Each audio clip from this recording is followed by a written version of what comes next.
Hello crafty friends, it's Alicia, aka Crafty Al, and I am here with my very first video as a design team member for the Not Too Shabby shop. In today's video, I'll be sharing with you a quick and easy card that shows you how you can easily use up some pattern paper scraps that you might have left over from other projects to create a fun background. The pattern papers that I'm using today are from Not Too Shabby's Dots for Spring paper pad. And for my images and sentiment, I'm going to be using the new Easter Wishes set, which is also in their shop. Now, speaking of in their shop, I do have a link below where you can go check out these products. And there's also a special discount code that you can save 10% on almost everything in the shop. So make sure to check out that description box below for more information. For my focal point today, I will be doing a little bit of masking. So I got out my roll of masking tape. And I will be coloring in my image with these Zig Clean Color Real brush pens, which I thought matched the pattern papers I will be using pretty well. To blend those out today, I did also get out my clear blender pen. I already pre-cut all of my pieces of cardstock and vellum that I'll need today.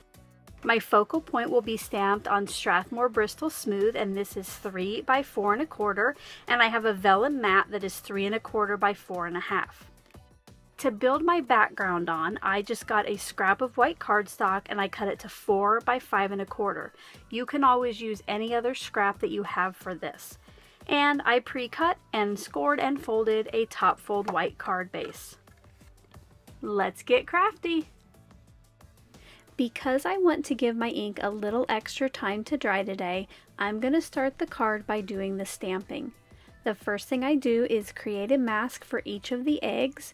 I just cut a small piece of that masking paper and stamped each of the eggs in that VersaFine Onyx Black onto that. Now if you don't have masking paper, you can always use a post-it note or a piece of printer paper. You just might have to add some removable adhesive on the back when you're doing the stamping. Once I had the mask made, I brought in my tiny scissors and I cut each of those out.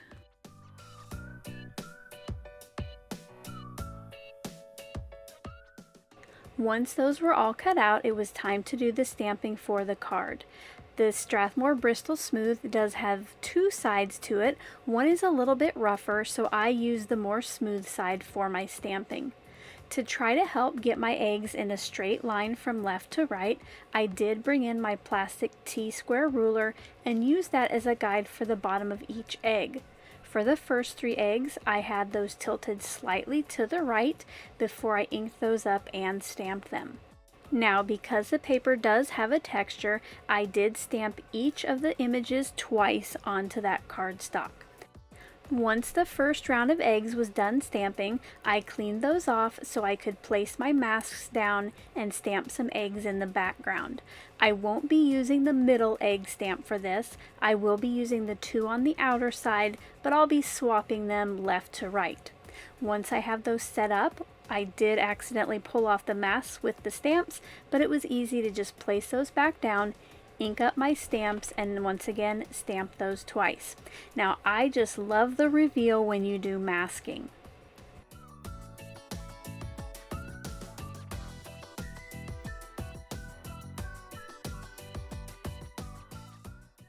I did make sure to hang on to my 3 egg masks because the back of them are still sticky and I can use those for another project. To finish the stamping on today's card, I got out the Easter Wishes sentiment from the set and centered this below the right 3 eggs. Once again, this got inked up and stamped twice. Once this was done, I did set this piece off to the side while I finished the card. Next up was to make that Scrappy strip background. I brought in all of the scraps that I was going to use for the card, and the larger ones, which were about 2 inches wide, I trimmed these in half at a slant. For now, the skinnier ones I'm going to leave as is just to fill in gaps later on. Once my big pieces were cut, I added adhesive to the back of them, trying to cover as much of the area as I could with my ATG. Then I placed these on the background on that white piece of cardstock until it was filled up. I just like kind of the zigzaggy, kind of sun ray almost effect of this background. Now you'll see here at the end I did have a couple spaces left, so I brought in the purple skinny strip to fill those up.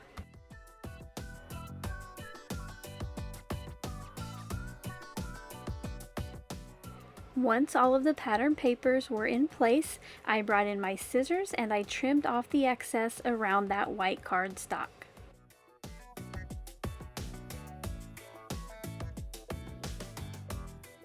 Since this piece was all ready to go, I went ahead and adhered it to the front center of my card base before moving on to the rest of the card. Now it was time to do the coloring. I got out number 80 violet, number 52 bright yellow, number 41 light green, and then my colorless blender, which is $9.99.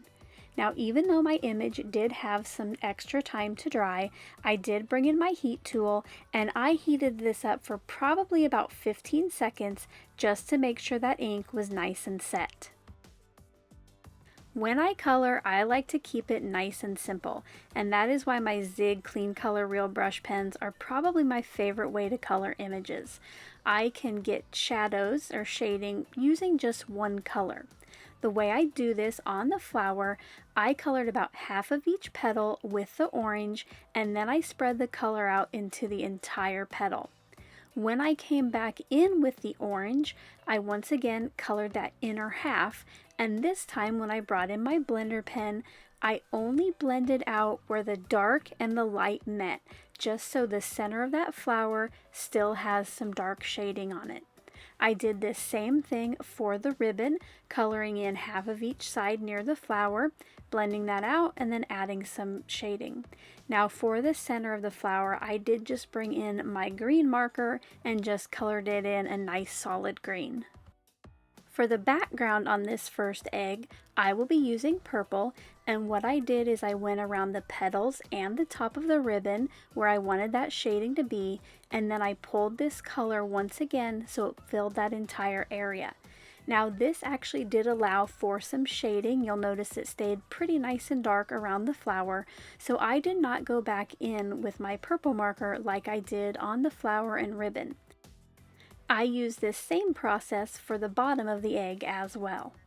Now, because the egg is sitting on something and there's probably a shadow in there, once I had the majority of that bottom filled in, I brought back in my purple marker, did a little line of purple at the bottom, and then blended that out just again so it was a little bit darker down there since it would be sitting on something and have a little shading there. Next, I'm going to be coloring the egg on the left with the orange. Now for the rest of the eggs, I will be just coloring it all in a single color, but I do want to have a little highlight. So you'll notice I only put color down on kind of the left and the bottom half of the egg, and then I blended that out before coming back in to add a little bit of shading. Here's a look at the finished piece once I did all of the coloring.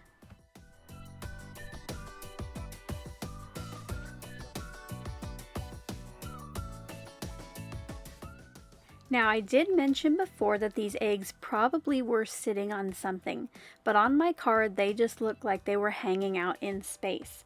So I brought back in another Zig marker. This was 97 Pale Gray. I did just a little line below each of the eggs where it might be touching the table or whatever it's sitting on, and then I blended that out. This just once again helps it look so these aren't floating mid-air. Now that all of the pieces are ready, it's time to finish the card.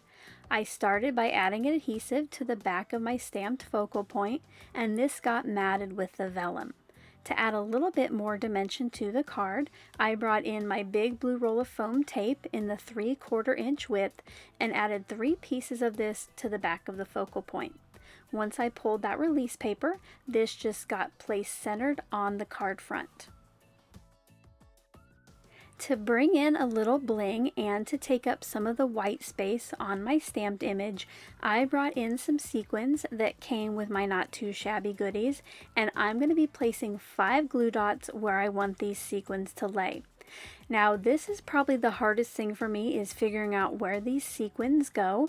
I usually try to use an odd amount. If I do 3, I usually do a triangle. If I do 5, I usually let them flow from the upper left to the bottom right. Now I wasn't sure which purple to use because both of them that came within the sequins were so pretty, so I used 3 light ones and 2 dark ones. Now you'll notice when you see the finished card, the sequins have moved a little bit. I just thought they looked slightly better this way. Here are some close-up looks.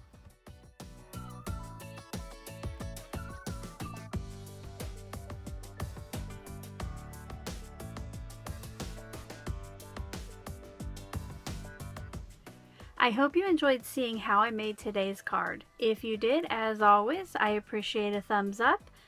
Until the next video, I hope you're all having a crafty day. Bye-bye. Thank you so much for taking the time to watch all the way to the end of the video. Now I hope that you'll consider clicking on one of the playlists or videos I have linked above.